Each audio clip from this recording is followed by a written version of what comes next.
Your future? What a laugh. Dad declared, then shattered my laptop on my skull before my final thesis. Can you imagine pouring 18 months of your life into a single project, every ounce of your intellect and soul, only for your own father to smash the very symbol of that effort against your skull? Blood trickled down my temple, my vision blurred, and the most horrifying sound in the room?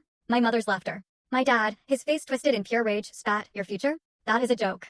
You don't deserve a future. You're just a leech." I never ever imagined my pursuit of education would end like this. I grew up in Millbrook, a small industrial town where the factory whistle was more reliable than any clock. Our little two-bedroom house, its paint peeling, was a constant reminder of what my father called realistic priorities. Harold Thompson, my dad, worked at the steel mill for 27 years. His hands were calloused, his scowl permanent, the proud results of what he termed real work. Education, to him, was frivolous, a luxury for people too soft to earn an honest living. My mom, Doris, worked part-time at the local diner, but mostly she kept house exactly as Dad demanded. Early in their marriage, she learned that contradicting him led to days of cold silence or explosive arguments. Over time, she became his echo, reinforcing his opinions just to avoid becoming the target herself. Sometimes, she'd even join his mockery of my academic interests, her nervous laughter a desperate shield. Then there was my older brother, Frank, the golden child. He dropped out of high school junior year to work alongside Dad at the mill. Now, that's a real Thompson, Dad would proudly announce at family gatherings, clapping Frank on the shoulder. None of that book nonsense, just honest work. Frank absorbed these lessons, mirroring Dad in opinion and temperament.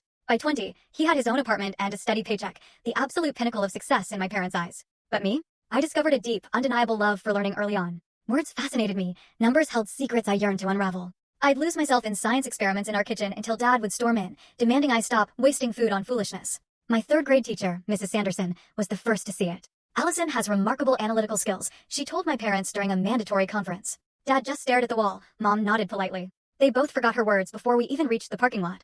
By 5th grade, I won the district spelling bee. The local newspaper even printed a small article with my photo. I was beaming, clutching my certificate while my classmates' parents snapped pictures. Mine never showed. Had to work overtime, Dad claimed. Later, I overheard him telling Frank it was ridiculous to celebrate knowing how to spell words any normal person could just look up. The sting of that dismissiveness, even then, was sharp. In 7th grade, my science project on water quality earned state recognition. The principal himself called home to share the news. Mom answered, saying, "That's nice," in the same flat tone she used for the weather forecast. When I asked if they'd drive me to the state competition, 2 hours away, Dad scoffed. "We're not wasting gas, so you can play scientist. That won't put food on the table." It was like a punch to the gut. High school became my sanctuary. I joined every academic club, staying after school until the last possible moment. My English teacher, Mr. Vaughn, loaned me books from his personal collection. "Your mind is exceptional, Allison," he told me once. "Don't let anyone dim your." Full story video added in below.